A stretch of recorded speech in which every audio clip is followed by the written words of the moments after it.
All right, like I said, welcome everyone to Sunday, October 9th.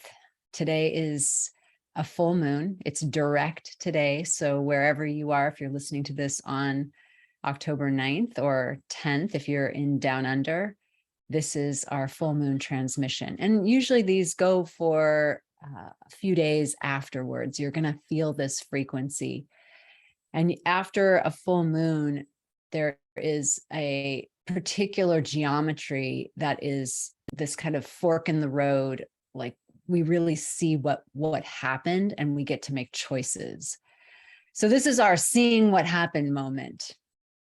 This is where the sun, as I was saying, gene key 57, that's where the sun is today, is highlighting the moon. That's why the moon is full and lit up, and that's gene key 51. So they're opposites, they're programming partners, they travel together. So if you have a birthday today or in the next 5 days, then your sun, your life work is gene key 57. And gene key 57 people are highly intuitive. Dare I say you're psychic. You might not even know that you have psychic gifts, but you have psychic gifts. You could be like I think it's audient. So, but I think that 57 also lends itself to all kinds of the clairs, like the clairvoyance, the clairsentience. There's other channels too that speak to there's channels that speak to being psychic, and they all come from 57, that gate 57. So we have 57 that goes to the throat. We have 57 that goes to the sacral. So there's lots of channels that have different expressions of how intuition and psychic abilities can show up in your life. So that's for you to explore. It's really fun. But for now, for the collective, we're going to talk about 57. And even really, I think the real story is 51. 51 is where the full moon is seated,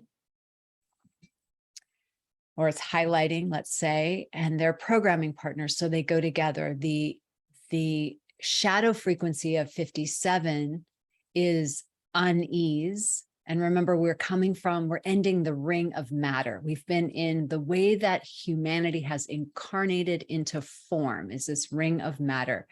And 57 is part of the ring of matter.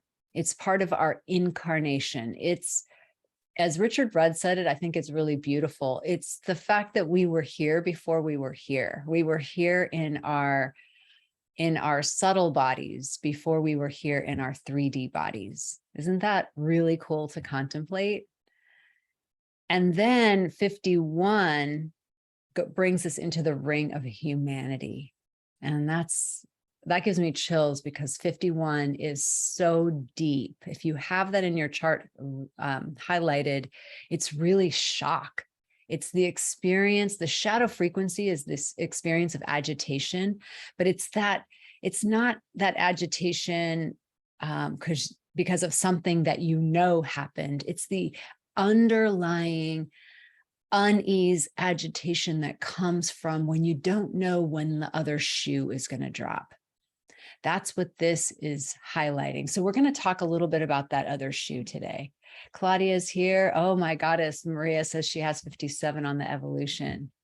Claire audio is your strongest, Claire. Yeah, I totally see that. Yeah, and how cool that you bring song through. So Maria Heart Song brings song through, and so I see that as one of the gifts of 57. Welcome, Claudia, as well. Yeah, so if you're joining on the replay, #replay, let me know how this lands for you. This is for all of us. I don't have 57 or 51, but I'm a human being experiencing the full moon right now, and it's freaking deep. I just was crying right before I got on this live stream, because there's just so much I'm seeing. That's the beauty of a full moon. And that's also the beauty of angles like oppositions and challenges. So oppositions and challenges in our chart actually produce the geometry for maturity. Let me say that again. Our challenges and our oppositions, the things that we face, produce the material for our growth, for our maturity, for our knowing who and what we really are. There's a moment in every person's life, and you're going to hear more about me talking about this in the future, but there's a moment in oftentimes in our lives where we have that, we wake up to, we've been spiraling and we stop it and we wake up to, you know what, I have a choice here. And that's what angles of opposition and challenge bring us. Yeah, a lot of letting go today. Exactly. Yeah, exactly. That's super on the menu right now. And I want to presence kind of what's on the menu collectively and how we're going to navigate through it. And I'm in it myself. So it's beautiful. I'm talking from my own personal experience, and I'm deeply in it. So what 51 is showing us is where the obstacle actually is. And I'm going to use that term obstacle, but it could just be a challenge. It could be an emotional wound. As you know, the entirety of the Gene Keys, and this is why I love it so much, is about the shadow frequency, transmuting it. So it's really transmuting our sacred wound, the thing that we came here to experience in 3D. So for me, it's a deep mother wound, and it has its tentacles in a lot of different other places. And today I got to see like a new layer of it. And my awareness, and here's what I challenge you to see something bigger, like your awareness.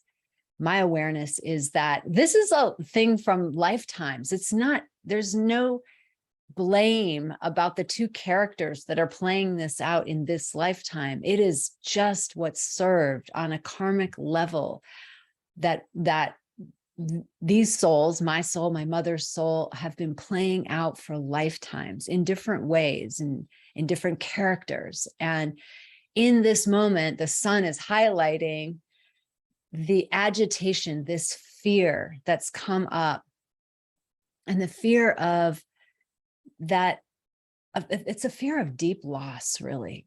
It's a fear of something that's outside of our control. And Richard Rudd uses the example in 51 of when there were bombs dropped over London, and it was super random. And I liken this to the fires in Colorado this last year, where there were neighborhoods where one house was standing and the house right next to it was burnt to the ground. Similarly, back in World War II, it's the same thing. Like a house was bombed, the next house by it was standing.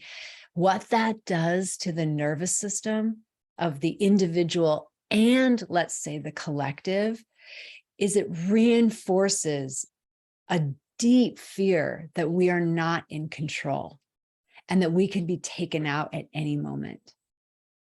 And that probably is what our ancestors felt as they were roaming through the forests and jungles of the earth, looking for food. And at any moment they could have been pounced on, and they saw that happen, and they felt like the earth wasn't a safe place. Imagine that. Like, we've conquered so much, but we have not conquered the fact that things just happen. And they happen seemingly randomly, and you know, all the experiments of shocking monkeys randomly produces more neuroses than when a monkey can count on being shocked. So our deep-seated human fear of uncertainty, and that's Gene Key 51. I mean, freaking nails it, doesn't it? But what's the gift of 51?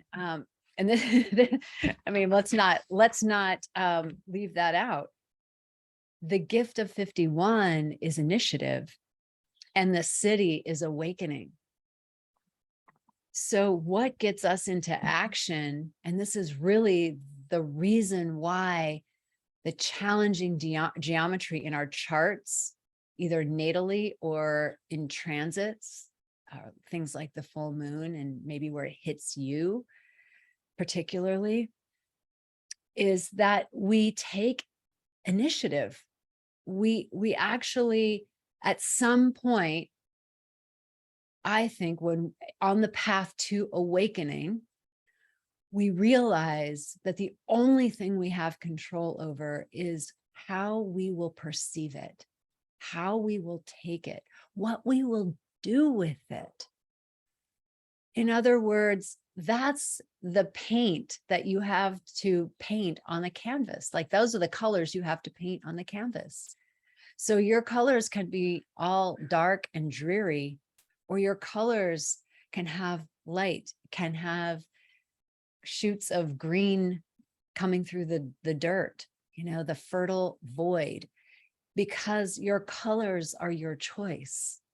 And there's a moment when each of us has that dark night of the soul in the middle of the night, and we realize the only way out is to choose this moment, to choose in this moment, and to choose this moment. Like, I can't think all the way out. And if a bomb hits my house, if a fire decimates it, or other existential fears, I am annihilated, I cease to exist. If my parent dies, I cease to exist. If my children leave the home, I cease to exist. It's all the ways that we existentially feel like we're going to be annihilated. We come back to this present moment and to what we know to be true. And for me, that takes us right into where the sun is. It takes us right into Gene Key 57, because it's the path of clarity. And how do we get to the path, the city, the ultimate gift of clarity? How do we get there? Like, we all want clarity. We can all use clarity. There's so much shifting and changing right now. How do we get to clarity? And I'm going to talk a little bit about the big picture shifting and changing, because it's so important to presence a powerful context right now. But let's just say we get there, and I'm looking at my notes just because I don't want to miss some of the points that came through in reading 57 and listening to 57. It is through intuition. And I know that we're in a time where we're all talking about intuition, and so it can get lost as to what does that really mean and how does that really show up. So I want to break it down a little bit for myself. A couple things to note is intuition. It's called in the I Ching, 57 is called gentle wind. So the way Richard Rudd interprets it is like this gentle wind gets through everything. I love that. It can go in all the crevices. It can go everywhere. I liken it to the still small voice. It doesn't fight for airtime in your system. It really doesn't. This thing fights, right? This thing is like, no, you have to follow me, because this thing is aware of the fears, the existential fears, and it thinks that it's going to solve the existential fears, but really it's actually what made up the existential fears. So the very thing, the mind that created the existential fears, cannot save you, me, from those existential fears. It just can't. So we have to drop lower. We have to drop deeper. And that still small voice is inside, in the very center of your being, in presence, in this present moment. 57 is from the spleen. The spleen is in present moment. It doesn't know anything about the future. And that's where so much existential crisis comes from, is when we go, and then this will happen, and then that will happen, and then that will happen, and then that will happen. And we're, before we know it, we're in agitation and unease, and we're in really deep fear. And that's not to say that we don't plan or look at our numbers or do projections, but it's to say that we do that and then we ground it back into this present moment. Okay, I'm aware of the truth. I'm aware of reality. You know, my mom and I are having very difficult conversations around her aging. She's soon to be 80 years old. And there's a humility that I have developed, as you know, because I've been letting you in on my process with this, and from judgment of Gene Key 18 and the anger of like, why can't you XYZ? And now this humility that like the games just change at every decade of our development. I was talking to a friend who her partner just turned 60, and she's like, it's a whole different thing. And I know that 50 is a whole different thing than 40. So I have to suspend my belief like that. I know what it's like to be 80. It's a whole different thing. It's a whole different feel. And what's important is different. And so having that awareness actually right now, and for all of you who are listening, who have time, chronos left on the planet, we can't compare how we feel now to how we're going to feel. And so we get to drop in deeper to our intuitive knowing, because the groundwork that's being laid now is the groundwork we'll be living on in the 30, 20, 30, 40 years to come. So I'm very present to that. And I'm also present, like it's a matrix, isn't it? So really what Gene Key 57 is saying is that you get to be led deeply by your intuition. And 51 as its programming partner is saying that you have to take some risks. This is probably for you, Maria. You have to take some risks. This is how you become an empowered woman. You chart your own course. This is a very pioneering Gene Key. 51 is very pioneering because it's based on having gone through so much shock that you ultimately, you're ultimately not taken down by it. You're ultimately like, you know what? This is my life to live, and I'm going to live it. It's the ultimate in being empowered. That's the gift frequency through the pathway up to awakening. We're starting to wake up that really death has no thing on me, because who and what I really am is untouchable. It is everything. And that's the bigger context, that on the pathway to awakening, on the pathway to clarity for both of these gene keys, if we can feed our consciousness with those contexts, those powerful contexts, then we're going to move through this less attached to what happens and how the deck chairs arrange themselves on this Titanic. And what's the Titanic? It's the physical body. The physical body will die. And so our job, as far as I can tell, right, is to wake up to who and what we really are as we play the game of not leaving our embodiment, using our embodiment to do that path of waking up. So your intuition, let's go back to that. Your intuition is for you.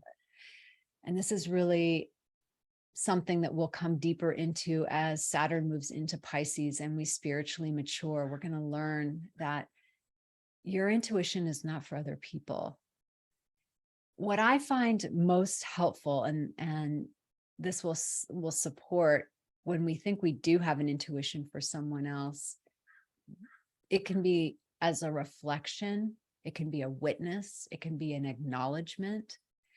And one of the things I'm finding for myself in this chaos, like I'm needing to move very soon, and when people give me their intuitional understandings, it doesn't really land.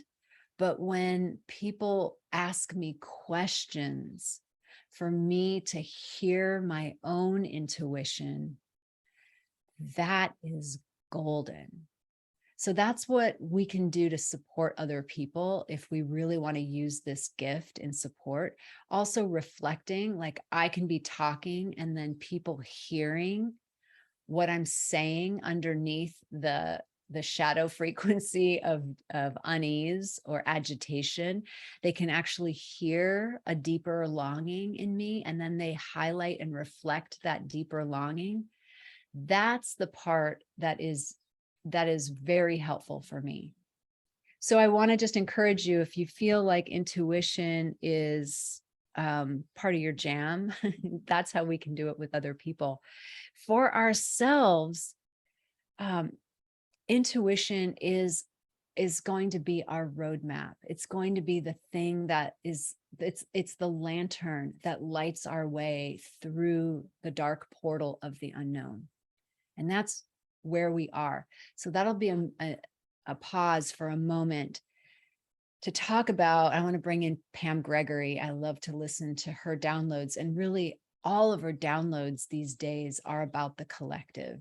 She's really, she's an astrologer. She's holding the frequency. She's been around a very long time, but she's holding the frequency of the rebirth of humanity. And I love listening to her that way, because when we hear the economic news or women being beaten and killed and tortured in Iran, she's relating it to the astrology and calling us forward. I'm just getting chills saying that. She's just saying, listen, this is freaking the moment. This is what we've been waiting for. It's going to get dark before it gets light, but just know we're going into the light. And I really appreciate elders saying those messages. We have to have those elders who have been watching, and her way of watching is through astrology, but there's other ways of watching. There's like dream work watching, you know, from the native tribes. There's trend, there's patterns, you know, all kinds of ways of watching. And if you feel yourself coming into your eldership, coming into your sage, part of your responsibility is going to be creating a powerful context for humanity to step in. If we're all talking about the fact that we're going to hell in a handbasket, it's not going to serve. It's just, we're going to create more of that. So what we get to do is keep our drishti on what we're creating and where we're going, at the same time as knowing that, fuck, we're walking through the fire and it doesn't feel good. And people are getting killed and people are losing their livelihoods or homes or all that. It's all true. And that's Gene Key 51. That's the fear in that. But let us not get caught up in that. Let us harness like initiative. Okay, let's do what I'm here to do. Let's let uncertainty about what's out there, like acknowledge it, and then let us use it as material to shine your own inner light. Where am I going? What can I see? What can I see? Not bullshit seeing. What do I really see? That's Gene Key 57. So for me, the way I use intuition is I quiet myself and I ask myself this question: what do I really know? For me, intuition comes in as knowing. For others, it can come in as voices, as pictures. There's all kinds of ways that intuition reveals itself to you. And, you know, part of what you get to do is discover your way of intuition. For me, it's knowing. And I've practiced this. So this is another pointer. you practice dropping in and knowing, and then you see what happens, and then you relate it to the past. Like, okay, what did I actually know about that? Where was that voice that was trying to tell me this was what's going to happen? And what did I do? Not as a form of judgment or castigation, but as a form of learning. Like, I'm truly learning. I'm not going to be perfect at my intuition until I develop the skill. It's a total skill. We all have the gift, but often we don't know how to use the gift until we have matured that gift through practice, through awareness, and turned it into a skill. And then we turn it into mastery. And the people who are truly masters, Gene Key 57 people can be masters. And that is that you follow your intuition 100%. You follow your knowing 100%. And sometimes it leads you to places where you're like, I did not know it was going to lead me here. I don't know if I would have chosen that, right? 51, Gene Key 51, holy shit. But you stay with it. You're so committed. You've already chosen. Do you hear what I'm saying? You've already chosen that that's your path. So you don't, like, in the middle of when the ball's being thrown, I'm going to put a football analogy out there. I did go to Notre Dame, and we do love our football, which is not soccer, but football, if you're listening from Europe. But, you don't change the plan in the middle, like, right? Because your running back is like expecting to receive the ball. You stay committed. You're like, no, I'm committing to my intuition. I'm committing to that way of living. Let me go deeper with it. Let me ask more questions. Let me sit with it. Let me be willing to hear what I don't want to hear. And let me be willing to sit with that. And then you use your authority in human design. So if you're an emotional authority person, you're going to give yourself time. And it isn't time to get to clarity. It's time to feel through all the feels. And if you're still left with that intuitional knowing, then that's it. For me, it's splenic. It's in the moment. It's in the moment now. And that is a tricky, it's like trying to grab water. It's so tricky. So it requires nuance. It requires a deep level of refinement with my intuition. Others of you, it's going to be through the will force. It's going to be through your heart center. There are outer authorities when it's connected to your mind. So you get to know your own particular strategy for decision making, and then weave that into your understanding of your intuition and how you actually work. I presence all of this because literally this is the time to get ninja. It's kind of like there's no more waiting. There's no more, when would now be a good time? It's now. The territory we're going into, particularly over the next couple of months, as we are reverberating from the Saturn square Uranus, the old and the new clashing, and it's reverberating. This is the end of those squares. And then we go into eclipse season. Yeah, it's the fire, the amplification is way turned up. And what I can say about that is that there's a part of me no longer gripping, because I think 51 does its magic. There's exposure therapy. As much as you are in that situation where so many things are changing, I feel like what happens for me is I start to see that I actually have sea legs. I can actually do this. So the fear and the attachment lets go, because I know that the only thing that's going to take me under is the attachment to something. So then I become more nimble, and I'm less afraid of walking into the darkness. I have my anchors. My anchors are that I am immortal. Who and what I really am is all of this. and that no matter what happens, that the resourcefulness, that's Gene Key 57, or not 57, the one that we just spoke about, depth 48. The resourcefulness will come. I trust in my own ability to create. I trust in my own connection with divine intelligence to navigate treacherous waters. I trust in my own ability to rebuild from the ground up. I trust that the worst thing that can happen to me is a feeling, and that I am committed to feel it. Do you see? Like, so what do you trust? Trust is so deeply interwoven to 57.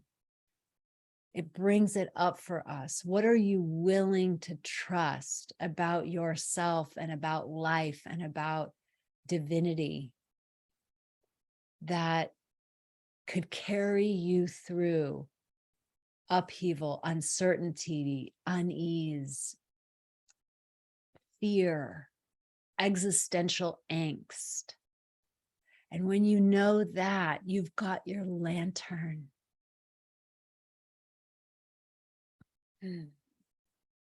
So I'm going to go. I'm going to have a good cry. I'm going to check the chat first, though, and just see you. Lots of letting go. Yeah, I just saw that again. Yeah, you've got some. That's right. There's Chiron here. Chiron, the wounded healer, is with us. Absolutely correct. That's right. Through the portal of intuition. Yeah. Yeah, thank you. I'm going to read these. Maria says, I'm ready to trust the divine feminine and the divine masculine in me. That is so right. The divine feminine, this is her native territory, the unknown. She is the high priestess.